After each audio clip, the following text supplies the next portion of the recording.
Last 1 week గా social media open చేస్తే world wide గా వినిపిస్తున్నటువంటి ఒకే ఒక వర్డ్ ఎప్స్టీన్ ఫైల్స్. అసలు ఎందుకు ఎప్స్టీన్ ఫైల్స్ అనే పేరు చెబితేనే వరల్డ్ లో ఉన్నటువంటి మిలియనర్స్ అంతా భయపడుతున్నారు అన్నటువంటి డిస్కషన్ మీడియా ఛానల్స్ లో జరుగుతుంది. ప్రెసెంట్ యుఎస్ గవర్నమెంట్ కి ప్రెసిడెంట్ గా ఉన్నటువంటి డొనాల్డ్ ట్రంప్ గారి పైన పబ్లిక్ మరియు పొలిటికల్ ప్రెజర్స్ అయితే ఎక్కువయ్యాయి. వీటికి ఆన్సర్ ఇవ్వడానికి యుఎస్ గవర్నమెంట్ ఏం చేసిందంటే ఒక చట్టాన్ని తీసుకొచ్చింది. యుఎస్ గవర్నమెంట్ తీసుకొచ్చినటువంటి చట్టానికి ఉన్నటువంటి ప్రత్యేకత ఏంటంటే ఎప్పటి నుండో పెండింగ్ లో ఉన్నటువంటి కేసెస్ అన్నిటిని ఇన్వెస్టిగేటివ్ డాక్యుమెంట్స్ ని పబ్లిక్ ఫోరం లో ఉంచి ప్రతి ఒక్కరికి కనపడే విధంగా ట్రాన్స్పరెంట్ గా పెండింగ్ లో ఉన్నటువంటి కేసెస్ అన్నిటిని సాల్వ్ చేయాలన్నది ఈ చట్టం యొక్క రూల్. యుఎస్ గవర్నమెంట్ తీసుకొచ్చినటువంటి ఈ ఫెడరల్ లా ని డొనాల్డ్ ట్రంప్ గారు సైన్ చేసి ఫోర్స్ లకైతే తీసుకొచ్చారు. ఎప్పుడైతే ఈ చట్టాన్ని డొనాల్డ్ ట్రంప్ గారి గవర్నమెంట్ ఆమోదపరిచిందో అప్పటి నుండే ఆ చట్టము ఆయన మెడకి చుట్టుకోవడం మొదలుపెట్టి ఆయన్నే తినేస్తుంది. ఈ యాక్ట్ ఫోర్స్ లోకి రావడంతో అపోజిషన్ వాళ్ళు 2019 లో జైల్లో సూసైడ్ చేసుకుని చనిపోయినటువంటి జెఫ్రీ ఎప్స్టీన్ అనే ఒక సెక్స్ అఫెండర్ కేసునైతే ట్రాన్స్పరెంట్ గా పబ్లిక్ ఫోరం లో రిలీజ్ చేయమని అయితే అపోజిషన్స్ అన్ని ప్రెజర్ పెట్టాయి. నవంబర్ 2025 న డొనాల్డ్ ట్రంప్ గారు ఈ యొక్క ఎప్స్టీన్ ఫైల్స్ ట్రాన్స్పరెన్సీ యాక్ట్ మీద సైన్ అయితే చేసేశారు. ఈ ఎప్స్టీన్ ఫైల్స్ కి రిలేటెడ్ గా ఉన్నటువంటి డాక్యుమెంట్స్ అంతా నవంబర్ 19th కంతా 30 days టైం ఇచ్చి వాళ్ళనైతే రిలీజ్ చేయమని ఆర్డర్స్ కూడా పాస్ చేసేశారు. యుఎస్ గవర్నమెంట్ ఆర్డర్స్ కి బదులుగా డిఓజే డిపార్ట్మెంట్ ఆఫ్ జస్టిస్ అయితే ఎఫ్బిఐ ఇన్వెస్టిగేషన్ లో తేలినటువంటి ఈ ఎప్స్టీన్ ఫైల్స్ కి రిలేటెడ్ గా ఉన్నటువంటి అన్ని డాక్యుమెంట్స్ ని వీడియోస్ ని కొన్ని వందల పేజెస్ అయితే యాడ్ చేసి పబ్లిక్ ఫోరం లో అయితే ఉంచింది. రిలీజ్ అయినటువంటి డాక్యుమెంట్స్ లో bill Clinton, Donald Trump, Michael Jackson, prince Andrew వంటి గొప్ప గొప్ప వ్యక్తుల ఫోటోలు కూడా బయటపడ్డాయి. డిఓజే రిలీజ్ చేసినటువంటి ఈ ఇన్వెస్టిగేటివ్ ఫైల్స్ లో మరెంతో గ్లోబల్ లెవెల్లో ఉన్నటువంటి మిలీనియర్స్ ఫోటోస్ కూడా బయటపడ్డాయి. అయితే ఇక్కడ మేజర్ గా వస్తున్నటువంటి క్వశ్చన్ ఏంటంటే సెక్షువల్ ట్రాఫికింగ్ కేసులో అరెస్ట్ అయి సూసైడ్ చేసుకుని చనిపోయినటువంటి జెఫ్రీ ఎప్స్టీన్ కి ఇప్పుడు ఈ ఫోటోస్ లో బయటపడినటువంటి ఈ హై ప్రొఫైల్ పర్సన్స్ కు ఉన్నటువంటి సంబంధం ఏంటి? ఇక్కడ వస్తున్నటువంటి పబ్లిక్ మరియు అపోజిషన్ కి వస్తున్నటువంటి డౌట్ ఏంటంటే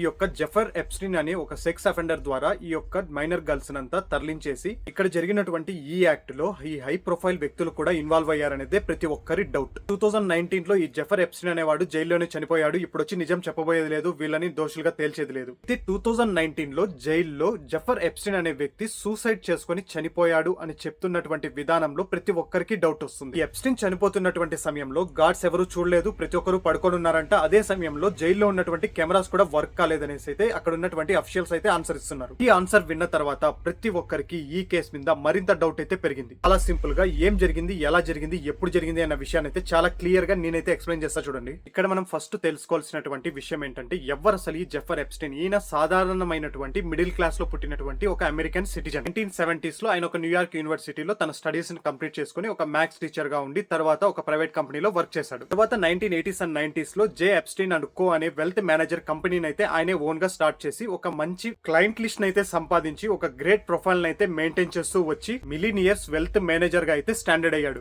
ఈ ప్రాసెస్ లో డొనాల్డ్ ట్రంప్ గారు, జెఫ్రీ ఎప్స్టీన్ గారు కలిసినటువంటి ఫోటోస్ కూడా బయట అయితే వచ్చాయి. ఆ ఫోటోస్ అన్ని కూడా ఏదో ప్రైవేట్ పార్టీలో అసోసియేట్ అయ్యి కలిసినప్పుడు ఉన్నటువంటి ఫోటోస్.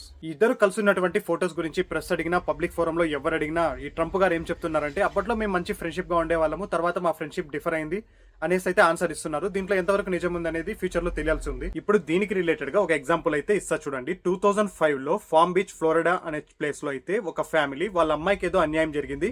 అన్యాయం చేసిన వ్యక్తి జెఫ్రీ ఎప్స్టీన్ అని పోలీస్ కంప్లైంట్ అయితే ఇచ్చింది. 2005 లో ఒక మదర్ ఇచ్చినటువంటి కేస్ ని బేస్ చేసుకుని పోలీస్ అయితే ఈ జెఫ్రీ ఎప్స్టీన్ హౌస్ కి అయితే వెళ్లి అక్కడైతే టోటల్ గా సెర్చ్ చేస్తే భారీ ఎవిడెన్స్ తో కూడినటువంటి నిజాలతో ఉన్నటువంటి ఫైల్స్ అన్ని బయట అయితే పడ్డాయి. అంతేకాదు మెక్సికో, యూరోప్ కంట్రీస్ లో ఉన్నటువంటి వాళ్ళ యొక్క పేరెంట్స్ కూడా తర్వాత వచ్చి బాధితులం మేము కూడా ఉన్నామని అయితే పోలీసులకు అయితే చెప్పుకున్నారు. ఈ ప్రాసెస్ అంతా జరగడానికి 3-4 years టైం అయితే పట్టింది. పోలీస్ దగ్గర ఈ యొక్క జెఫ్రీ ఎప్స్టీన్ కి సంబంధించినటువంటి ఈ యొక్క క్రైమ్ కి సంబంధించిన ఎవిడెన్స్ అన్ని కలెక్ట్ చేశారు. అప్పటికి పోలీస్ ఇన్వెస్టిగేషన్ లో ఈ జెఫ్రీ ఎప్స్టీన్ అనే వ్యక్తి తనకి ఎటువంటి సంబంధం లేదు అని చెప్పుకుంటూ ఈ యొక్క కేసును అయితే 3-4 years ముందుకైతే కానించాడంట. అయితే ఇక్కడ బాధితులు మరియు వాళ్ళ తల్లిదండ్రులు చెప్తున్నటువంటి నిజాలు ఏంటంటే ఈ మైనర్ గర్ల్స్ ని ప్రైవేట్ జెట్స్ లో తీసుకెళ్లి ఐలాండ్స్ లో ఉంచి ఈ మిలీనియర్స్ ని తీసుకెళ్లి కలిపేవారట. ఆ టైం కి ఈ న్యూయార్క్ పోలీస్ దగ్గర అయితే మెయిల్స్, కాల్ లాగ్స్ అంతా కలెక్ట్ చేసి ఒక లాంగ్ స్కేల్ లో ఈ యొక్క డాక్యుమెంట్స్ అయితే భద్రపరిచి పక్కన పెట్టేశారు. అప్పట్లో పొలిటికల్ ప్రెజర్స్ వల్ల ఈ సోషల్ మీడియా అంతగా లేకపోవడంతో ఒక 10-15 years 2019 వరకు ఈ ఫైల్ అయితే పక్కనే పెట్టేశారు. 2019 లో ఒక జర్నలిస్ట్ హీరో అయితే వచ్చాడు. అప్పుడు ఈ ఫైల్ ని రీఓపెన్ చేసి టోటల్ గా దీన్ని మొత్తం స్టడీ చేసిన తర్వాత ఇక్కడున్న ఎవిడెన్స్ ని చూసిన తర్వాత కొద్దిగా గట్టిగా స్ట్రాంగ్ గా నిలబడ్డాడు జర్నలిస్ట్. గట్టిగా నిలబడడంతో ఈసారి ఈ కేసు అయితే కోర్టులో ఉన్నటువంటి జడ్జెస్ ముందుకైతే వెళ్ళింది. జెఫ్రీ ఎప్స్టీన్ కూడా వచ్చాడు.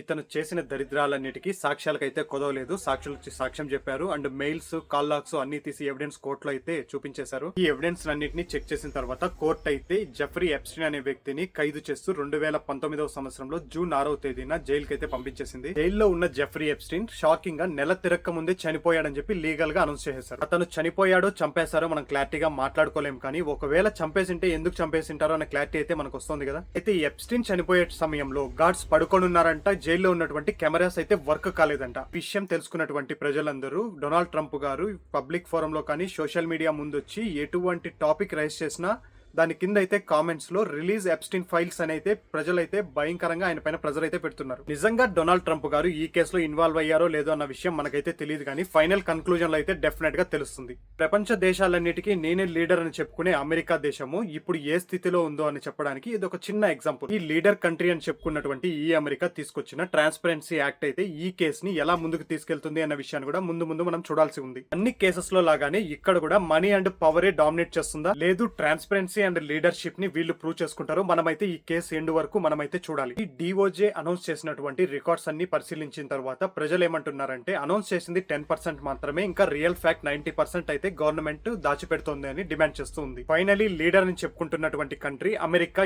ఏం కంక్లూజన్ ఇస్తుందో ఈ కేసులో మనం కూడా వెయిట్ చేసి అయితే చూద్దాం. ఈ ఎప్స్టీన్ ఫైల్స్ కేసులో ఫైనల్ కంక్లూజన్ ఏమి రావచ్చని మీరు గెస్ చేస్తున్నారో ఒక్కసారి కామెంట్ అయితే చేయండి. అలాగే ఈ వీడియోలో ప్రొవైడ్ చేసినటువంటి ఇన్ఫర్మేషన్ మీకు యూస్ఫుల్ అనిపిస్తే మన గరుడ బ్లాగ్ 7 అన్న ఛానల్ ని సబ్స్క్రైబ్ చేసి పెట్టుకోండి. మరిన్ని ఇటువంటి ఇంట్రెస్టింగ్ వీడియోస్ అయితే వస్తూనే ఉంటాయి. Thank you for watching Garuda blog 7 videos.